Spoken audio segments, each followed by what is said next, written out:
ఈ కింద పేర్కొన్న 10 సంవత్సరాల బాలిక సైకిల్ను సమర్థవంతంగా తొక్కడానికి సహాయపడేది. ఆప్షన్ 1 అభ్యసన మరియు పరిపక్వత. ఆప్షన్ 2 పరిపక్వత మరియు సంసిద్ధత. ఆప్షన్ 3 అభ్యసన మరియు సంసిద్ధత. ఆప్షన్ 4 సంసిద్ధత, పరిపక్వత మరియు అభ్యసనం. ఇక్కడ 3 ప్రధానమైన భావనలు ఉన్నాయి. 1 సంసిద్ధత, 2 పరిపక్వత, 3 అభ్యసనం.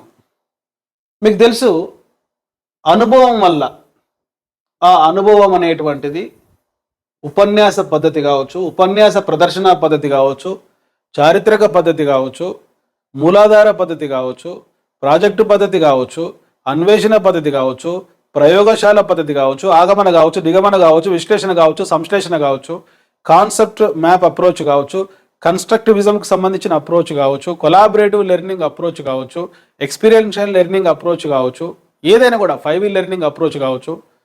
అదేవిధంగా Edgar Dale cone of experiences ప్రకారం ప్రత్యక్ష ప్రయోజనాత్మక అనుభవాలు కావచ్చు, కల్పిత అనుభవాలు కావచ్చు, నాటకీకరణం కావచ్చు, ప్రయోగాలు నిరూపణలు కావచ్చు, క్షేత్ర పర్యటనలు కావచ్చు, ప్రదర్శితములు కావచ్చు, దూరదర్శన్ విద్యా కార్యక్రమాలు కావచ్చు, చలన చిత్రాలు కావచ్చు, స్థిర చిత్రాలు కావచ్చు, దృశ్య పరమైనటువంటి సంకేతాలు కావచ్చు, శాబ్దికపరమైన సంకేతాలు కావచ్చు. ఈ యొక్క బోధనోపకరణల ద్వారా మనం ఏర్పరిచేటువంటి తరగతి గది అనుభవాల ద్వారా వ్యక్తి ప్రవర్తనలో ఆ ప్రవర్తన జ్ఞానాత్మక రంగానికి సంబంధించింది కావచ్చు, ఆ ప్రవర్తన భావవేశ రంగానికి సంబంధించింది కావచ్చు, ఆ ప్రవర్తన మానసిక చలనాత్మక రంగానికి సంబంధించింది కావచ్చు. ఈ ప్రవర్తనలో వచ్చే మార్పులే అభ్యసనము.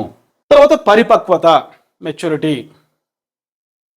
పిల్లవాడు 4 నెలలకు బోర్ల పడడం, 5 నెలలకు ప్రాకడం, దోగాడడం, 6 నెలలకు కూర్చోవడం, 9 నెలలకు నిలబడడం, 12 నెలలకు నడవడం, ఉత్తర బాల్య దశలో శాశ్వత దంతాలు రావడం, 11, 12, 13 సంవత్సరాల వయసులో ప్రాథమిక ద్వితీయ లైంగిక లక్షణాలు రావడం, స్వరంలో మార్పులు, శరీర అనుపాతంలో మార్పులు, ఇవన్నీ కూడా పరిపక్వతకు ఉదాహరణ. ఇవి కాలానుగుణంగా వయసుతో పాటు వచ్చే మార్పులు. అనుభవం వల్ల వచ్చే మార్పులు కాదు. అనుభవం వల్ల వచ్చేది అభ్యసనం అయితే, అనుభవం వల్ల కాకుండా అనువంశిక కారకాల వల్ల వచ్చేది పరిపక్వత. కనుక ఆ సైకిల్ బరువు పట్టగలిగేటువంటి శక్తి రావాలి. శక్తి వచ్చినంత మాత్రాన అభ్యసనం జరగదు. సైకిల్ తొక్కలేదు, దానికి తగిన అనుభవం రావాలి. కనుక ఇక్కడ అనుభవం అంటే అభ్యసనం. సైకిల్ పట్టగలిగేటువంటి శక్తి, బ్యాలెన్స్ పట్టుకోగలిగే శక్తి పరిపక్వత. ఈ 2 ఉన్నప్పటికీ కూడా నేను సైకిల్ తొక్కాలన్న ఆసక్తి, సంసిద్ధత బాలికలో లేకుండా అభ్యసనం జరగదు. కనుక సంసిద్ధత కూడా కావాలి. కనుక ఇక్కడ ఆన్సర్ ఏంటంటే ఇది ఆన్సర్ అని చెప్తారు.